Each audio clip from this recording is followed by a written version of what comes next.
दोस्तों, क्या आप यकीन करेंगे कि एक साइबर गैंग ने केवल 2 साल में दुनिया के 100 से ज्यादा बैंकों से करीब $1 अरब की चोरी कर ली। यह कहानी न सिर्फ एक साइबर अटैक की है, बल्कि एक ऐसी योजना की है जो सैकड़ों बैंकों के सिस्टम में सेंधमारी कर बिना किसी को पता चले पैसे चुराने की थी।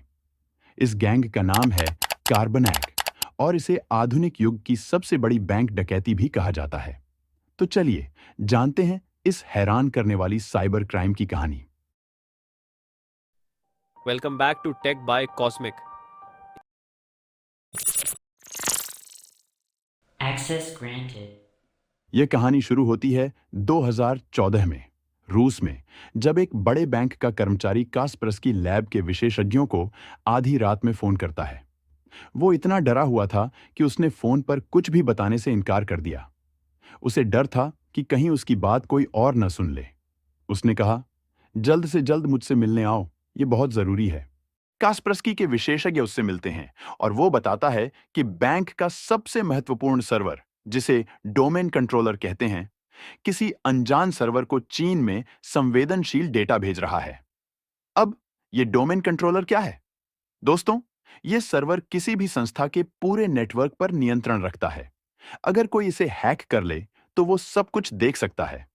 ग्राहकों की जानकारी से लेकर बैंक अकाउंट्स तक में हेर फेर कर सकता है और यहां तक कि करोड़ों डॉलर की ट्रांजैक्शन भी कर सकता है। तो कास्परस्की की टीम तुरंत एक्शन में आई। उन्होंने बैंक के हर कंप्यूटर, हर नेटवर्क और हर फोन का गहराई से निरीक्षण किया, लेकिन कुछ खास नहीं मिला, सिवाय इसके कि कुछ कंप्यूटर्स पर वीएनसी नाम का सॉफ्टवेयर था, जो कि रिमोट एक्सेस के लिए होता है। कास्परस्की टीम ने जब बैंक से पूछा, तो उन्होंने बताया कि किसी ने भी यह सॉफ्टवेयर इंस्टॉल नहीं किया था। अब विशेषज्ञों का शक पक्का हो गया। कोई बाहर बैठकर बैंक के अंदर की जासूसी कर रहा था। लेकिन यह जानने के लिए कि वो कौन है, कास्परस्की के एक विशेषज्ञ ने एक अनोखा तरीका अपनाया। उन्होंने एक कंप्यूटर पर एक खाली वर्ड डॉक्यूमेंट खोला और उसमें हेलो लिखा। फिर इंतजार किया। कई मिनट तक कुछ नहीं हुआ। टीम के लोग सांस रोके बैठे थे और अचानक कंप्यूटर की स्क्रीन पर अपने आप टाइप हुआ, हेलो, तुम हमें पकड़ नहीं सकते। अब टीम को अंदाजा हो गया था कि यह कोई साधारण हैक नहीं है। उन्होंने पाया कि एक बैंक कर्मचारी को एक ईमेल आया था, जिसमें उसे एक फेक ग्राहक ने संपर्क किया था। इस ईमेल में एक वर्ड डॉक्यूमेंट था, जिसे खोलते ही वायरस एक्टिवेट हो गया और पूरे सिस्टम में फैल गया। दोस्तों, इसे फिशिंग अटैक कहा जाता है और जब खास व्यक्ति को निशाना बनाते हैं, तो इसे स्पीयर फिशिंग कहा जाता है। ये वायरस धीरे धीरे बैंक के पूरे नेटवर्क में फैल गया और उन्होंने एडमिन कंप्यूटर तक पहुंचने का रास्ता ढूंढ लिया। हैकर्स ने एडमिन कंप्यूटर को स्लो कर दिया। वो चाहते थे कि कोई बैंक कर्मचारी आईटी सपोर्ट को बुलाए, और ये ही हुआ।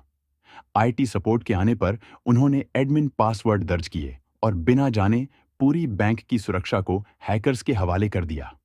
एक की लॉगर की मदद से हैकर्स ने हर की स्ट्रोक को रिकॉर्ड किया और एडमिन पासवर्ड हासिल कर लिया। अब उनके पास बैंक के पूरे नेटवर्क पर नियंत्रण था। अब असली खेल शुरू हुआ। महीनों तक ये हैकर्स कर्मचारियों की हर गतिविधि को चुपचाप देखते रहे। उन्होंने सीखा कि बैंक कर्मचारी कैसे काम करते हैं, उनके हर नियम, हर प्रोटोकॉल का बारीकी से अध्ययन किया। और फिर चोरी का सिलसिला शुरू हुआ। सबसे पहले उन्होंने बैंक अधिकारियों के नाम पर बड़े बड़े ट्रांजैक्शन किए और स्विफ्ट सिस्टम का इस्तेमाल करके पैसे अपने अकाउंट्स में भेजने लगे। ये पैसे फिर से चीन और अमेरिका में भेजे गए, जहां इनके सहयोगी, जिन्हें मनी म्यूल्स कहते हैं, पैसे निकाल लेते थे। अब तक के सारे तरीके बहुत ही शानदार थे, लेकिन अगला तरीका तो किसी हॉलीवुड फिल्म जैसा था। इन हैकर्स के पास इतना कंट्रोल था कि वो एटीएम को रिमोट से ऑन ऑपरेट कर सकते थे। बस एक बटन दबाते और एटीएम से कैश बाहर आ जाता था, और ये कैश उनके मनी म्यूल्स के हाथों में चला जाता था, जो दूर दराज के एटीएम से पैसे निकालते थे। लेकिन दोस्तों, एक बड़ी गलती। 2016 में ताइवान में इनके 2 मनी म्यूल्स एटीएम से पैसे निकाल रहे थे कि तभी एक स्थानीय व्यक्ति वहां आ गया। घबराहट में वो 60,000 ताइवानी डॉलर एटीएम में ही छोड़कर भाग गए। ताइवान पुलिस ने तुरंत फुटेज खंगाली और उन्होंने इन दोनों मनी म्यूल्स को ट्रैक कर लिया। इसके बाद 22 संदिग्धों को पकड़ा गया, जिसमें से ज्यादातर रशियन थे। 2018 में स्पेन में कास्परस्की और स्पेनिश पुलिस ने एक साइबर क्रिमिनल डेनिस के को ट्रैक किया। वो यूक्रेन का एक विशेषज्ञ था जिसने कई अटैक्स को अंजाम दिया था। उसके पास से 150 मिलियन डॉलर के बिटकॉइन, कीमती गहने और 2 BMW गाड़ियां बरामद हुईं, पर 1 अरब डॉलर का बाकी पैसा आज भी नहीं मिला है।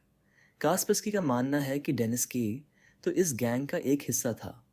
ये गैंग आज भी नए नामों से एक्टिव है और फिन7, जोकर स्टैश, कोबाल्ट स्पाइडर जैसे नामों से दुनिया भर में साइबर अटैक्स कर रहा है।